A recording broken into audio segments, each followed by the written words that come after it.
Hello everyone, আসসালামু আলাইকুম। কেমন আছেন সবাই? আশা করি সবাই ভালো আছেন। আমি তানবিল বলছিলাম রাশিয়া থেকে। তো আজকে নতুন আরেকটি আপডেট নিয়ে আসলাম আপনাদের জন্য। যারা ক্রোয়েশিয়াতে যেতে আগ্রহী, ক্রোয়েশিয়ার কিছু নতুন রুলস চালু হয়েছে 2025 সাল থেকে। যারা হচ্ছে ওয়ার্ক পারমিটে আসবেন, তারা চাইলে 1 থেকে 1.5 বছর থাকার পরে সে আপনার যে জব আছে সেই জবটা চেঞ্জ করে যে কোনো জায়গায় হচ্ছে নতুন করে জব নিতে পারবেন, যদি আপনার জব অফার লেটারটা ভ্যালিড থাকে। আর এখানে কন্ট্রাক্ট পেপার আপনার যত দিনের থাকবে ঠিক তত দিনের ভিসা আপনি পাবেন। আপনি যদি 2 বছরের ওয়ার্ক পারমিট কন্ট্রাক্ট পেপার থাকে তাহলে 2 বছরের ভিসা পাবেন।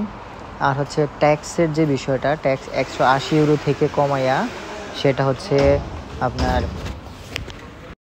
আর আপনারা চাইলে ক্রোয়েশিয়ার যে কার্ড আছে সেই কার্ড দিয়ে ইউরোপের যে কোনো জায়গায় হচ্ছে অ্যাজ এ ট্যুরিস্ট হিসেবে 90 দিনের মতো স্টে করতে পারবেন। তাছাড়া আরও কিছু সুযোগ সুবিধা আছে, সেগুলো আমি পরবর্তী ভিডিওতে অবশ্যই বলে দিব। আর যারা হচ্ছে ক্রোয়েশিয়াতে অ্যাপ্লাই করতে চাচ্ছেন তাদের জন্য আরেকটা বিশেষ খবর হচ্ছে, আপনাকে এম্বাসি ফেস করার জন্য দিল্লিতে যাইতে হবে না। আপনি বাংলাদেশ থেকে ক্রোয়েশিয়ার ভিসা পাবেন, এটা হচ্ছে ডেনমার্ক এম্বাসির মাধ্যমে। আর বাকি বিস্তারিত যা আছে সেগুলো আমি ইনবক্স করলে আমি বলে দিব।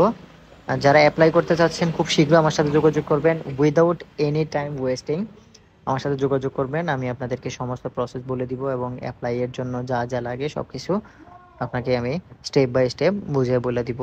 আর আরেকটা কথা হচ্ছে যে আমি ভিসার জন্য কোনো টাকা পয়সা নিই না, ওয়ার্ক পারমিটের জন্য কোনো টাকা নিব না। শুধুমাত্র ট্রান্সলেশন, লিগালাইজেশন, অ্যাটাস্টেশন বাবদ কিছু ছোটোখাটো ফি আছে, সেই ফিটা আপনি প্রদান করে আপনি অ্যাপ্লিকেশন করতে হবে। আর বাকি যা আছে সব কিছু ভিসা হওয়ার পরে। তো আজকে এই পর্যন্ত। ভালো থাকবেন, সুস্থ থাকবেন। আল্লাহ হাফেজ, আসসালামু আলাইকুম।